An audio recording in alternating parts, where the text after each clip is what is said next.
அத்தை, எப்படி இருக்கீங்க? நல்லா இருக்கீங்களா? எவ்வளோ நாளாச்சு உங்ககிட்ட பேசி. எப்போ பாரு உங்கள் பையன்கிட்டேவா பேச முடியும்? நீங்களும் ஃபோன் பண்ணி பேசுங்க அத்தை. என்ன பண்ணிட்டு இருக்கீங்க? நான் என்னம்மா பண்ணுவேன்? கழுதை கேட்டால் குட்டி சவறு. எனக்கு வேலையே கரெக்டாக இருக்குமா, அதான் ஃபோன் பண்ண முடியலை.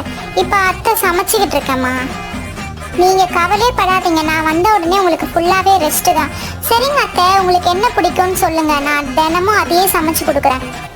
அம்மாடி, இன்னைக்கு என்ன சமைக்கலான்னு இருக்கேன்? 2 நாளாக உடம்பு சரியில்லாமல் வாயெல்லாம் ஒரு மாதிரி கசக்குது.